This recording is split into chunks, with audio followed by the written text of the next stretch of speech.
So there we go, the fantastic pilot of the brilliant Ted Lasso. I've watched the entire series over the last few weeks, and if you haven't, if you don't want any spoilers at all, probably don't watch the rest of this, because I am going to slip in some things about how characters move. But it is a real joy for me to be here with almost all the cast, and some of you are also like creators and writers of it. I'm going to ask you a couple of general questions first. First, it is really genuinely spooky because I don't know you as humans, so I don't know which of you is, it's like I'm interviewing the characters, which of you is least like the person you play? In other words, Brett, are you weak and worthless? Jeremy, are you incisive and sexual? Who do you, or are you all typecast? Yeah, Jeremy, certainly, if I may say, has a far stronger sexual vibe in real life than I'd say his character has it, but I'd say in real life it dominates a room. I do concur. I do concur.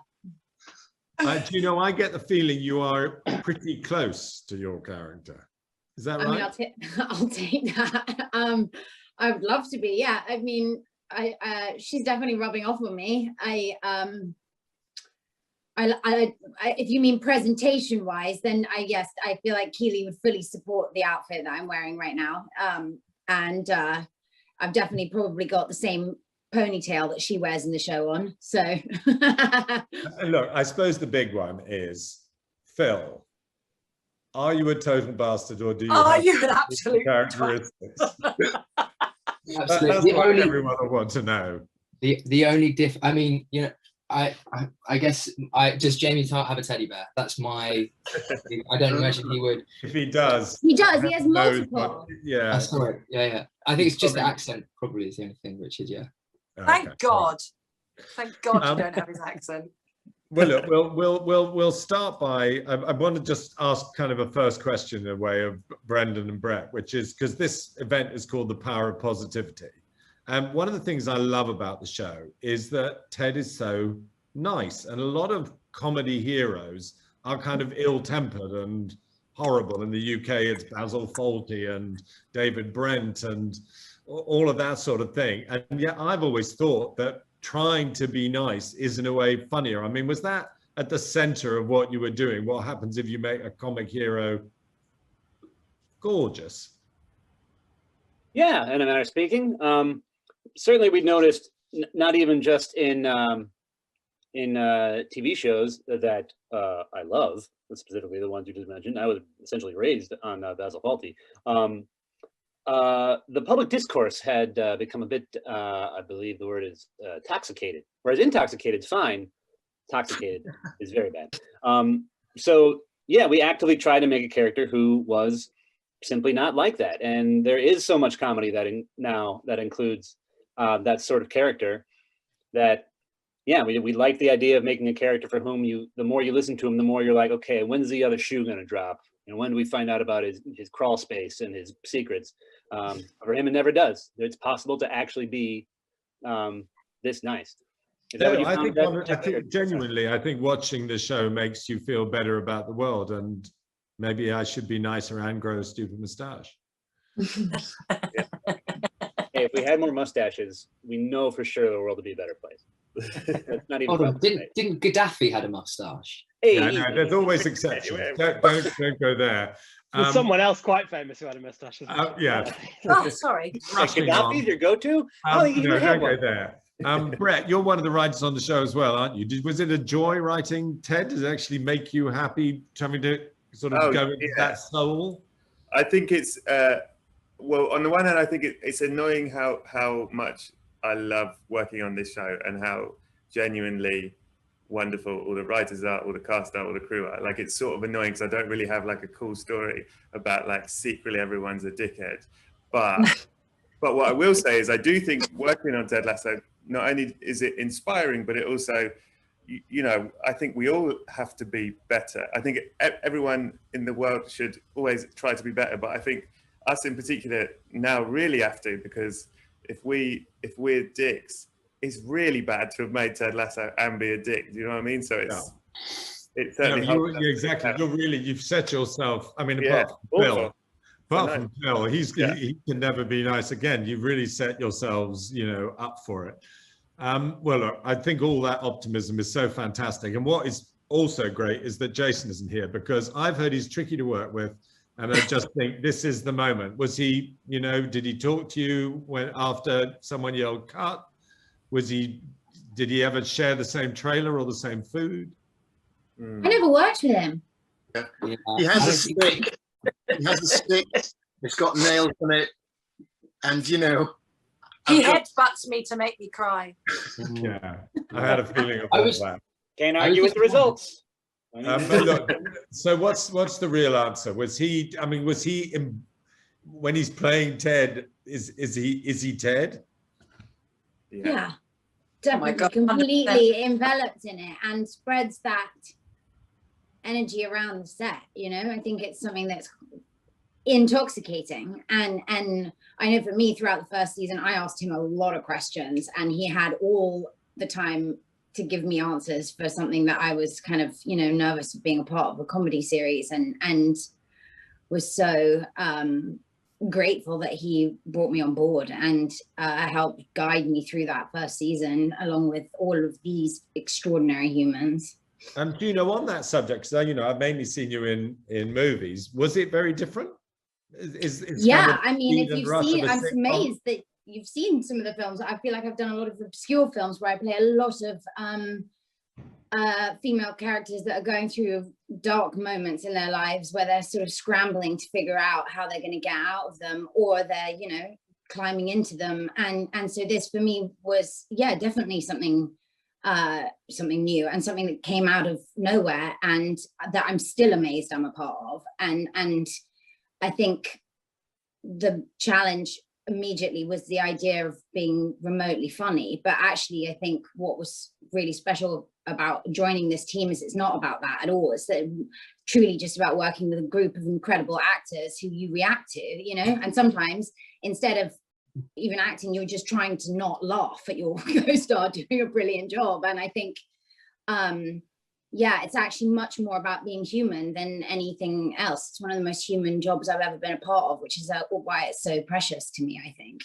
Well, I think that's, one of the things I loved about it as I watched through the series is, even though in some ways, one of the rules of sitcom is everybody should always stay the same, there's a lot of development and complexity in it. I mean, Hannah, particularly you seem like a goodie, and then you're a baddie, and then you're deep. And then was it, when you read it, did you think, oh my God, this is genuinely a dramatic role, yes, as well as being a really funny show?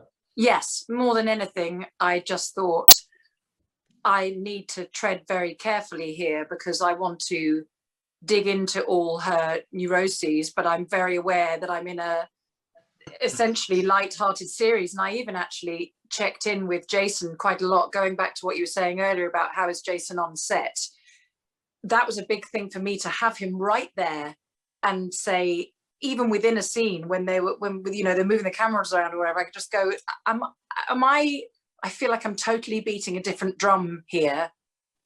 Is that right? Because I feel her like that. I need to kind of lose track, allow the comedy of it, as it were, to ebb away and just kind of feel her rippling through my bloodstream, and then whatever comes from that will. And he just went, oh, 100%. Like I was a bit thick even asking it.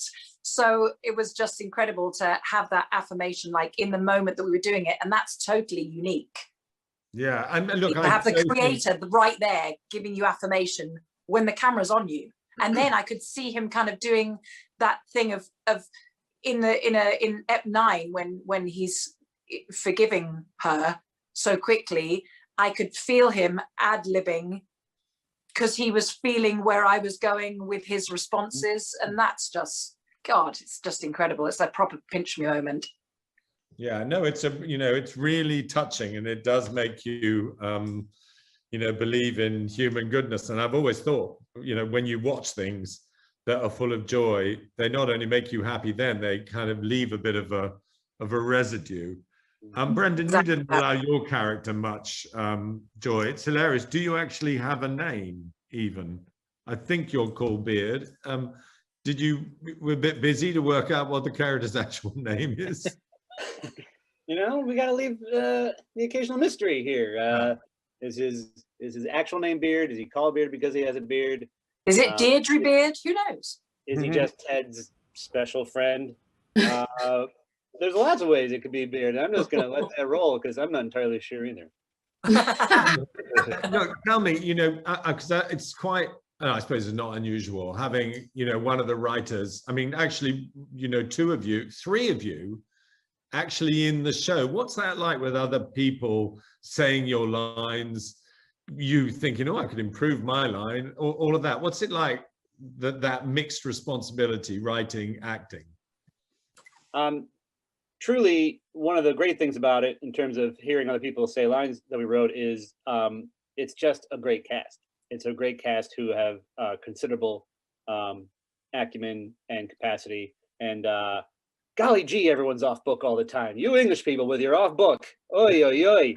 I wrote this stuff and I'm struggling every dang day. So it's delightful, but also everyone's quite malleable when we have a notion of like, oh, you know what, that we just need a different last word on that line or whatever. Everyone just takes it and jumps right in. And everyone's just, you know, not only talented, but just up for it. And, and that's a pleasing atmosphere to be around. Okay, well, that is so gorgeous. By the way, did you deliberately keep yourself ignorant of football, or did you feel you had to do research? C'est moi, monsieur. I'm Brendan is the go-to. Brendan's the expert. Yeah. By the way, who's the biggest football fan in the? I'm wondering if it's the man in the England shirt. Brendan. Alas. I would say Brendan. Brendan. Oh, are you? Brendan's our go-to. I go so far as to say he's a football freak. Oh, that is so cool. And That's so why all of us were like, you must be a Tottenham Hotspur fan then, if you love football. Goldstein is. Richard. That's really pissed me off. I like that. Nick, I'm such a fan of yours. And you know, did the public? It's a brilliant performance. Did the cast find it hard not to bully you once the thing was over? I don't know. I don't know. If they did, I didn't notice if they were taking the mickey behind my back. That's the tragedy of people like that. They don't know how much better life could be. They didn't know. No, I don't know. Yeah, it was a joy. It's just, you know, it is continuously a joy to be a part of this show and with this cast. It really is. And yeah, Nathan has his little journey in there, and yeah, that was because I guess there's quite a few shows where you're part of an ensemble, and you know your character doesn't always have a journey. You know, your role is to kind of be quite consistent in terms of what you're there to do in terms of the show as a whole. But yeah, it's just nice to be able to sort of have a little bit of movement in there. But yeah, it's such a joy. I mean, Brendan, Brett, I'm really hoping romance comes Nick's way. Please, anything there? I mean, Nick and Hannah, it's such an obvious thing. It's the will they won't they of the whole season, and we, you know, we're not allowed to talk about it, but I do think the finale is, you know, a real time. Okay, we'll edit out that awful Arsenal thing. Sorry, were we talking about something else? I got lost in my program from the North London Derby. There's no use you doing that. Oh, those are the And so, Jeremy, obviously, you know, first question bound to be, you know, was Maggie Smith as difficult as everyone says on Downton? Come on, Jezza. Come on. No, I didn't find her difficult at all. I thought she was great. I mean, she could be a bit touchy now and again, but if she was, I'd go play a game on my iPad. But, you know, I'd be touchy if I was in my 80s and had to wear a massive dress. Or die. Yeah. Hugh Bonneville tells me he hated the dog, said the dog would never do anything that he was meant to. Oh, right. I don't know. You probably weren't in scenes with the dog. No, although strangely, no, I can't go into that. But I had I brought in a puppy for the new dog. I mean, in this show, I think it's so, like, this is why I think it's so great about the show, because it's full of these contradictions. I mean, Juno, your character, first 15 minutes, I thought, I'm not going to like this girl. And by the end of the series, you're just like completely gorgeous in every way. And Jeremy, I love that contrast between, you know, thinking sometimes quite badly of you when you're so adorable with your family. Did you sort of keep that in mind, that actually I'm a lovely father, even when I'm behaving in a slightly... Being a conniving shit. That was the backstory. I mean, of course, what the bad stuff he did was pre-season 1, and his family is kind of the reason he's still around and taking all the crap from Rebecca. That's the pressure on him. So, but you know, so he's sort of treading on eggshells quite a lot with Rebecca, until it gets to a better place. Yeah. But even you are kind of lovable. That's it. It's a place where, even as it were, even the baddies are good. Look, I feel as though, can I just set up, as it were? I'm going to ask another question, but then will all of you be thinking whether there is a while we were making it disaster story or best story? I'm just planting that thought. It all can't have gone so smoothly. I feel as though you've all been, you know. Is it really nauseating that we genuinely rub along very well together? Well, I've worked, Hannah, sorry. Hannah, I've never experienced it. I've worked with Rowan Atkinson and Hugh Grant. It's always been hell. But if anything did go wrong, I'd like to hear about it in a second. Brett, yes. Tell me, how many episodes do you write? What's your writing thing? I wrote episode 5 of season 1. Excellent. Do you want to tell the audience who won't know about a little thing that we worked on together earlier this year? Richard, you know, I do a lot of work for charity. I don't like to talk about it, but okay, if we must. Richard Curtis very kindly asked me and Catherine Tate to write a sketch with Daniel Craig, which I now believe is the last thing Daniel Craig did as James Bond, right? Yeah, last of them. We wrote his final line as James Bond. No. And Barbara that makes me want to just touch you both, but not inappropriately.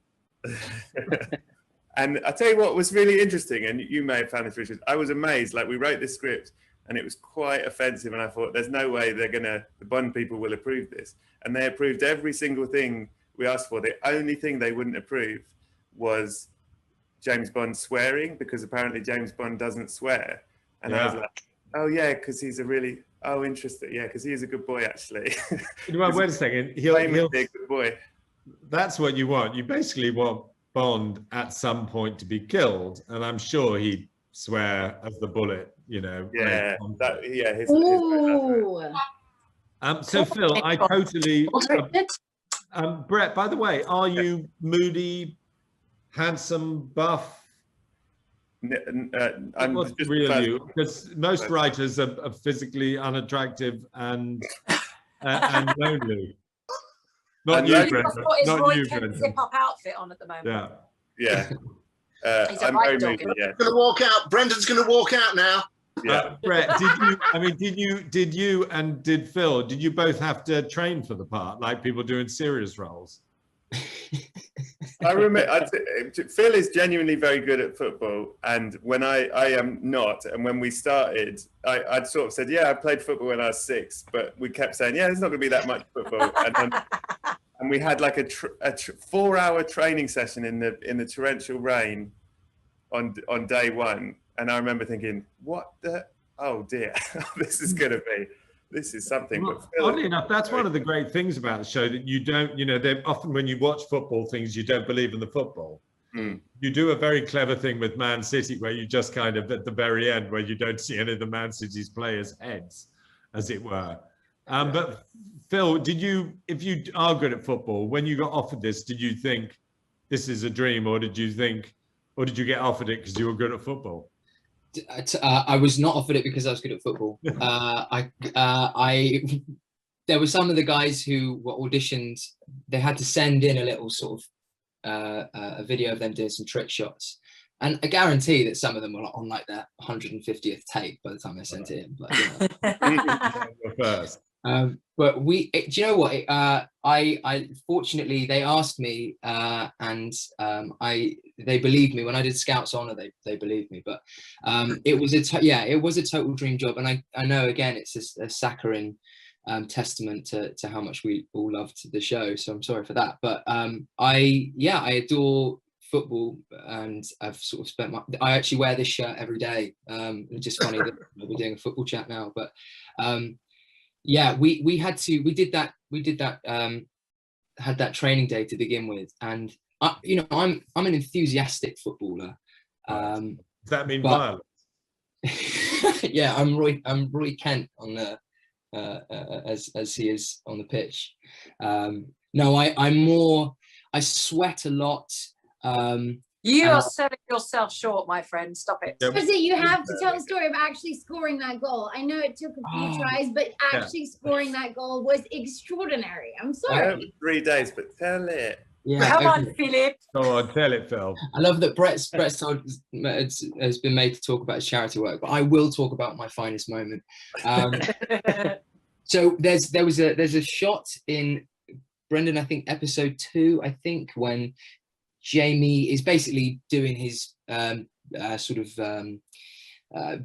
douchebag stuff and sort of taking showboating around everybody, and again the editing work wonders, and took it round, and then at the end he takes it round Sam Obisanya, played by Tahib Jimo, takes it round, and then at the edge of the box they just wanted Jamie to blast it in top corner, easy as that.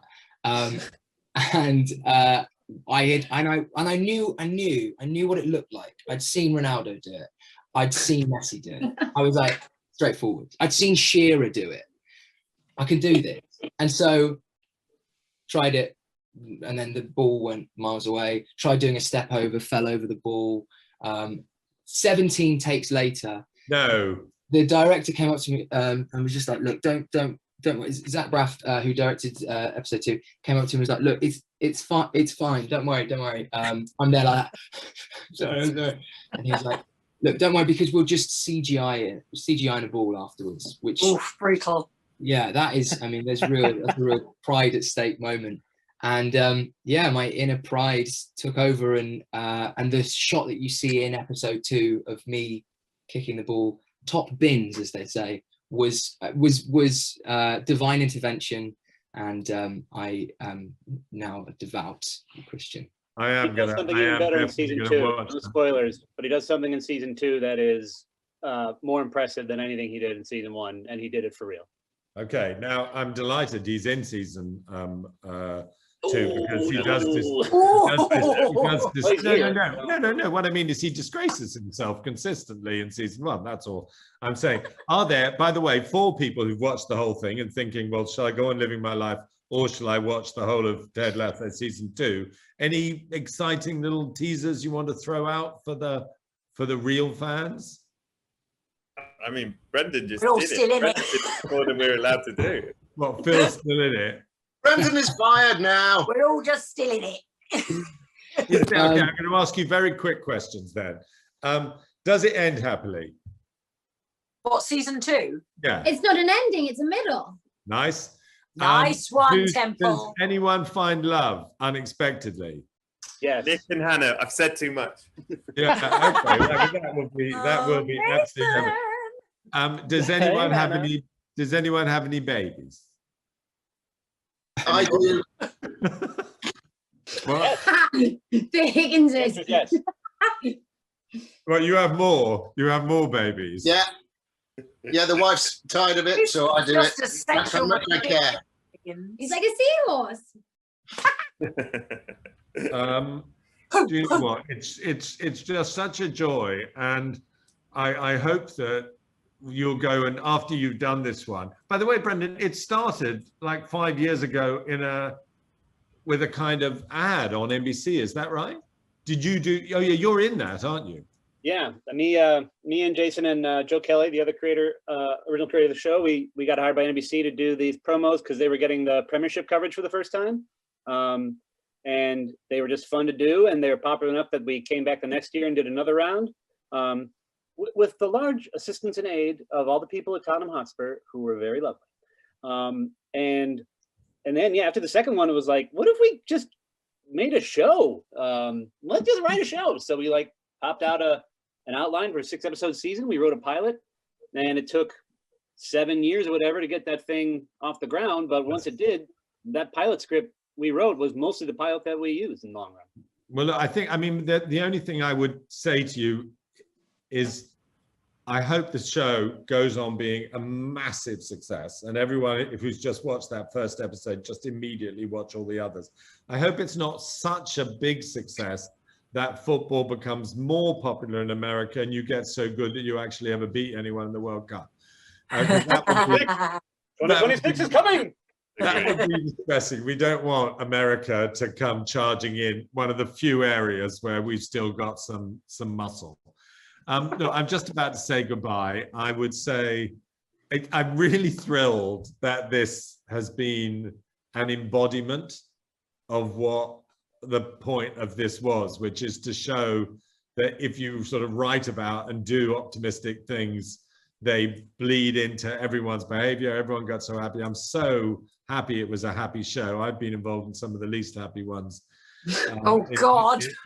That's another whole story.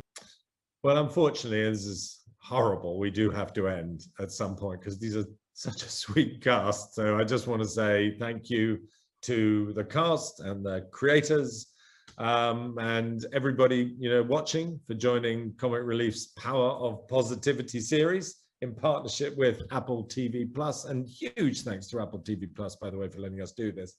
And don't forget to join me again tomorrow. Let me get the time right, at 6 p.m. Pacific and 9 p.m. Eastern, because I'm going to be sitting down with the cast and creators of the brilliant, epic, really unusual. The episode we're showing is so extraordinary, and it's Mythic Quest.